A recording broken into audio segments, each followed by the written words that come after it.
日本11号发布新版外交蓝皮书，再次渲染所谓中国威胁，抹黑中俄正常的军事合作。外交部发言人汪文斌在当天记者会上就此敦促日方停止挑动和制造阵营对抗。同时，日本外交蓝皮书在日本与韩国、俄罗斯争议领土问题上的主张及表述，也引发两国强烈不满。日本外务省11号发表2023年度外交蓝皮书，炒作渲染中国和俄罗斯等周边国家是所谓军事威胁，妄称中国正在以武力单方面改变现状，中国是有史以来最大的战略挑战。外交部发言人汪文斌在11号的例行记者会对此进行批驳。日方沿袭抹黑指责中国的陈词滥调，渲染所谓的中国威胁，无理干涉中国内政，中方对此坚决反对。我们敦促日方纠正错误做法，停止挑动和制造阵营对抗，切实遵守战后国际秩序和国际关系基本准则，履行国际法义务，真正把构建建设性、稳定的对华关系表态落实到实际行动上。日本方面再次炒作所谓中国威胁背后盘算十分明显。据报道，日本首相岸田文雄近期陆续访问七国集团成员国，为今年5月在日本广岛举行的 G7 峰会造势。在此期间，他多次将中国描述为核心挑战。另据日本共同社报道，在即将到来的 G7 外长会上，乌克兰危机、台海问题、朝核问题都将成为重点议程。不过，在日本外交蓝皮书发布会上，就有记者向日本外相林芳正问及 G7 系列会议上是否将谈及中俄军事合作。林芳正仅模糊地表示，希望能交换意见。G7 長野県軽井沢外相会合において、具体的な議題、これはまだ現在調整中でありまして、予断を持ってお答えすることは差し控えますが、いずれにいたしましても、この国際社会が直面するですね、喫緊の外交課題について、G7 外相間で率直かつ踏み込んだ、意見交換を行う機会にしたいと。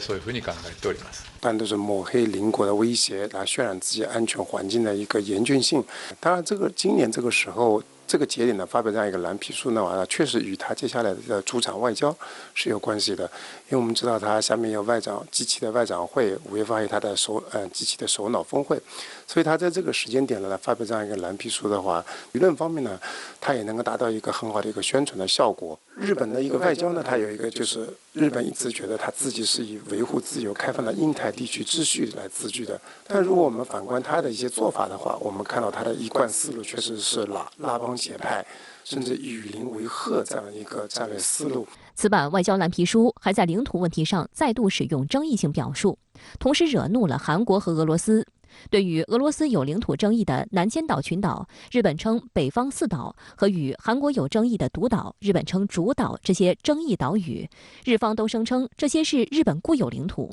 还继续使用了俄罗斯非法占领这一措辞。对此，俄罗斯总统新闻秘书佩斯科夫11号表示，俄方不接受此类措辞，这些领土是俄罗斯不可分割的一部分。美菲举行史上最大规模肩并肩联合军演，同日登场的还有美菲外交国防2+2对话。您是如何来看待这一态势呢？主持人好，美菲联合军演呢是剑指中国。一方面呢，美国利用菲律宾基地妄图稀释解放军围台军演带来的震慑力；另一方面呢，是美军重返菲律宾，通过加强美菲合作来制约中国的南海主权伸缩，强行搅局南海，阻碍中国在东南亚日益增强的影响力。这次军演呢，演习人数和演练项目几乎是去年的2倍，可见呢，美军要加强在南海区域的所谓存在感，在亚太展示最新火力。再看看美菲外交国防2+2对话，就知道美菲军演呢是制造南海紧张的开端。